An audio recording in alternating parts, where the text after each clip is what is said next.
Thanks for your time.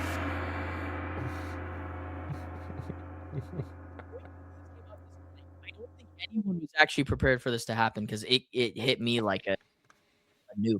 I don't have a better word at the time. Sorry. But Xabi Alonso is just out as manager at Real Madrid. And the reporting in this junction is really convoluted. I think we'll see more as the days continue, which will be really interesting to get into with Alex and Shadman. But at the time of recording, it sounds like he left on his own accord because he believes there's too much power within the players. Mila, you have been maybe the first believer that Mbappe is the Antichrist. So I'm going to let you take the floor here. Yeah, I think I said this plenty, or at least maybe not on video. I'm sure I said it on video. We can go back and check. Someone can check. But I said it to Shadman plenty that he's he does this in locker rooms. He makes it me, and sure that can work at PSG. They'll give you whatever percentage ownership of the club, and they'll give you whatever you want, bring whoever you want in, and it'll be all fun and games there, and you can have leverage over them when you go to your new team. But this is Real Madrid. They have plenty of these guys that can compete to say that they're the best in the world, and it's just not the place for that. And I think you could have seen it going one of two ways, and I'm sure the Madrid fans saw it going the other way. But I had a pretty strong feeling that he'd come in and his attitude would spread to the other egos in the locker room. Ego's not necessarily a bad thing in footy. Um, a lot of the greats have egos, and they're great because of that ego. But when it gets in the way of the team, the overall goals of the club and the badge that you're playing for, I think one, it's pathetic. Two, he's a Ballon d'Or candidate. And I know I sent you guys that realization that the fair play is part of that thing, and it's consistent with them lately. I know we're talking mainly Mbappe in this situation, but Vinny also has his issues with that. His seem a little more passionate though, so I think he gets a little less, or at least from us, he gets a little less shtick for it. But Mbappe, it just seems like, oh, he's pouting.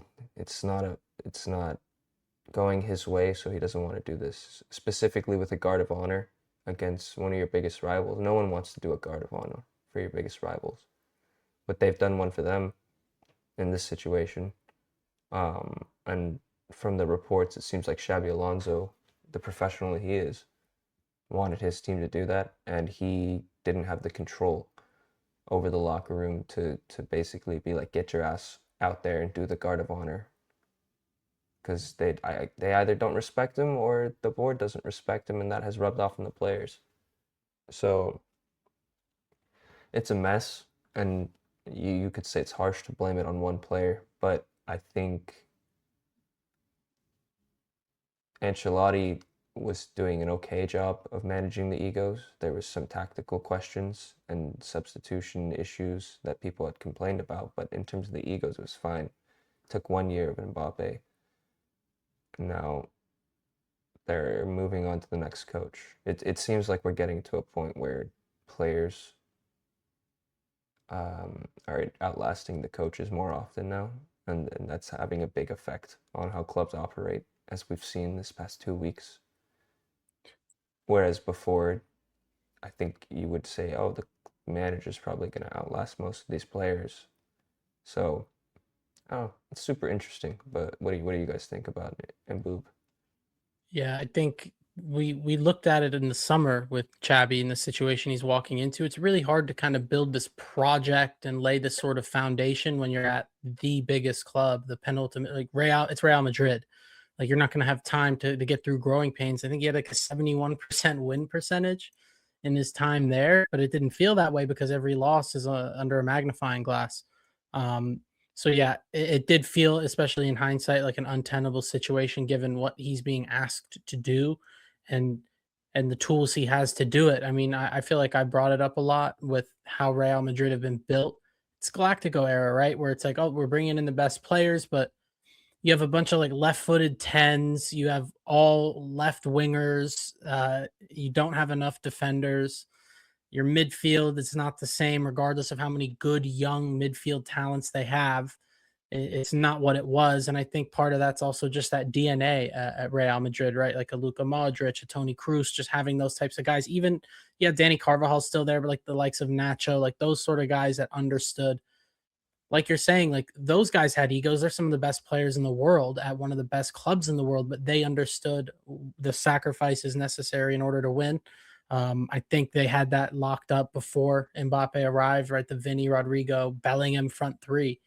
It worked wonders. They won a Champions League. But yeah, as much as I think Mbappe is just an otherworldly talent, Mila, you got another one. I think you might have been right. And the more you think about it, it's kind of been this way Mbappe's whole career, right? A year after Neymar moved, Mbappe immediately took that team, and Neymar moved for 222 million.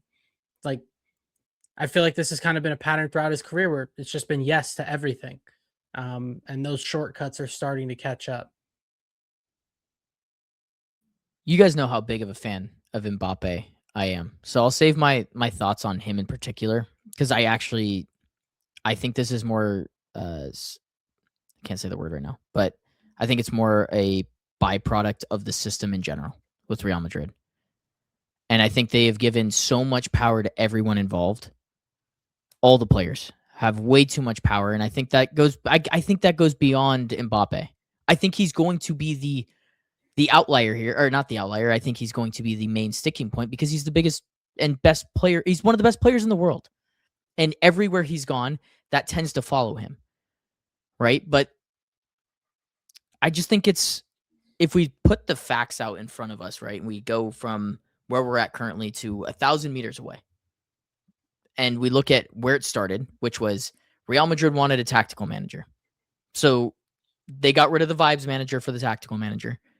And the tactical manager, halfway through a season, competing with the only other team that they can compete with, really, left with a 4-point gap.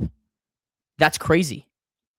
That's crazy. For a project manager who was the most sought-after manager in the entire world to say, I no longer want this project, with a 4-point gap on a team that is just above Real Madrid right now. They were all of last season. They came into the season with the same thing.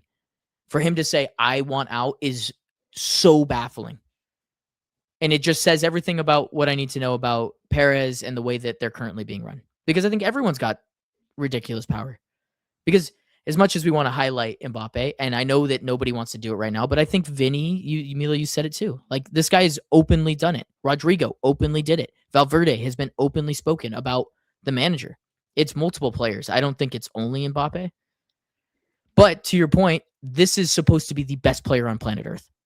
I don't think it's fair. Yeah, you're right. It's not fair to say it's only him, but I do think personalities change a lot due to who you are surrounding yourself with.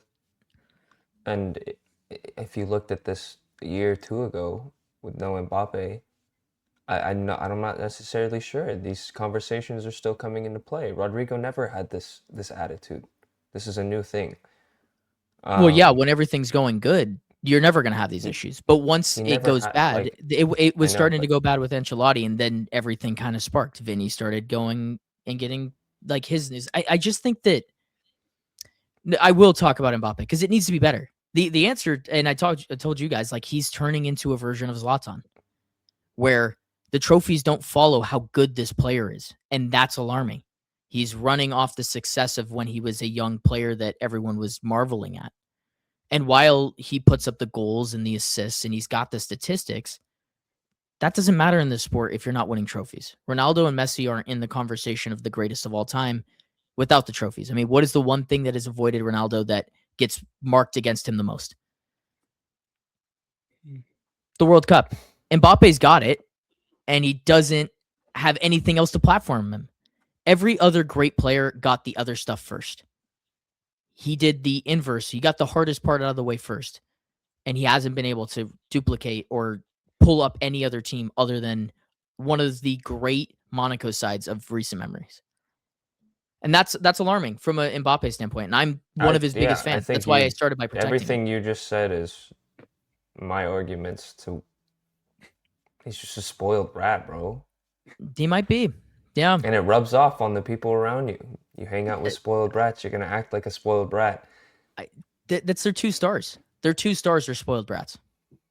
That I just think it's more than him, but I do agree that you are influenced by the people that you're closest around.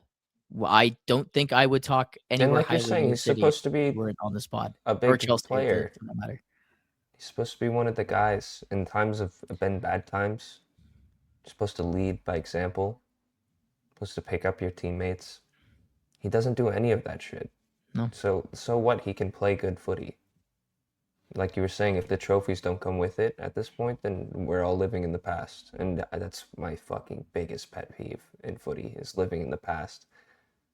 The moments are great, but we watch what's going on right now. We're not here to live in the past. So for him to be like, oh, I was good.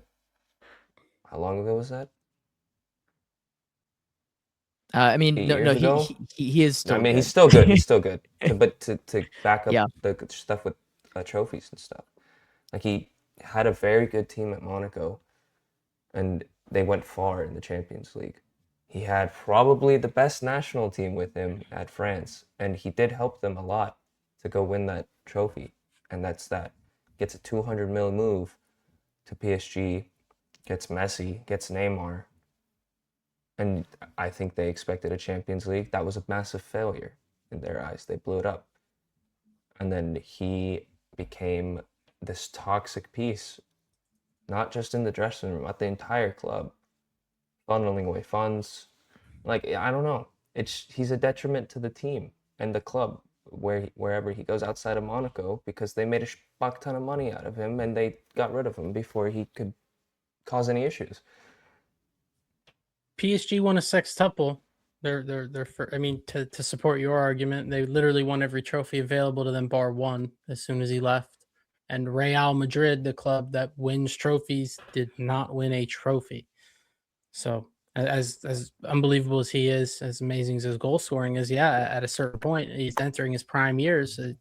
Especially when you're at Real Madrid, you run out of reasons to have an empty CV. My last argument in this is the Champions League was evading us as a club, and we go and grab the guy that is touted as this guy's competition, and we go and win it.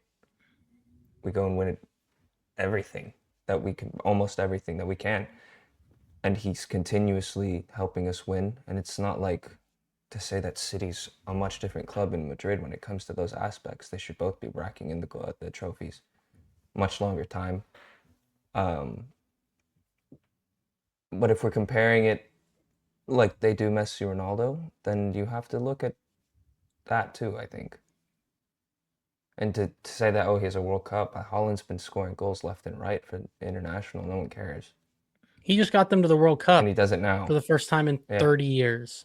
That's a huge accomplishment internationally. Yeah. I don't question Mbappe internationally. I think he plays with pride when he's there. I don't feel the same way when he plays for Madrid. I don't see the pride in his game. I enjoy watching Mbappe the most when he's playing for France. And there is a sense of, I don't know if it's freedom, but just there's a sense to his game that he cares, he gives a shit, and I just don't see it. I don't see it Madrid, and I don't know if that's because the pressure that has followed him or what. Less time to infect the locker room with the national team. No, dude. The dude went to 2 back-to-back World Cups, won a World Cup. No. I'm not That was good though. I'm not having that argument. I'm not having that argument. I just think I'm not having that one. That one. He's the captain now, so even more responsibility falls on him because he made sure Griezmann wouldn't touch that armband. He said that better be mine. Let's see how they perform. He deserves to have the armband for France. I don't question that. He won a World Cup, and then he backed it up by being one of the best players, and then scored a hat trick in the next World Cup final. And then he continued. He's their ultimate. Over Griezmann is crazy. That's really all I had on Griezmann's not playing for France anymore. No, it was It was after they lost, after Lloris retired, so it was right before the Euros, I believe. It was like between Griezmann and Mbappe, and Mbappe got it. Was this Whatever. after the It's World Cup? semantics. Yes. Yeah, so they gave it to the guy who scored a hat trick in the World Cup final. Yeah, they One of did. their best ever, like one of their best ever. And the France stuff, that's what I'm Captain saying. material. I don't put him in France and him at club level in the same conversation anymore. They're like Sure, two different that's players. fine. It's so We weird. sidetracked. He's the Xabi most got puzzling. He's the most puzzling superstar I think I've ever seen in any sport. Because I can't figure it out. I genuinely enjoy everything about his game, but all these stuff, they just a giant like blemish on everything that he's got on his resume. He got his that move. Enrique clip. He You forced seen that it. Enrique clip? Yeah. Him talking? No, Yeah, I saw that again today, and I mean, it kind of honestly sums it up. Like Mbappe just like nodding his head the whole time, but he just couldn't give a shit. That's what it felt like from watching that video. Yeah. Where it's just like, why is it? alright. So, I just don't know why it's such a stark difference.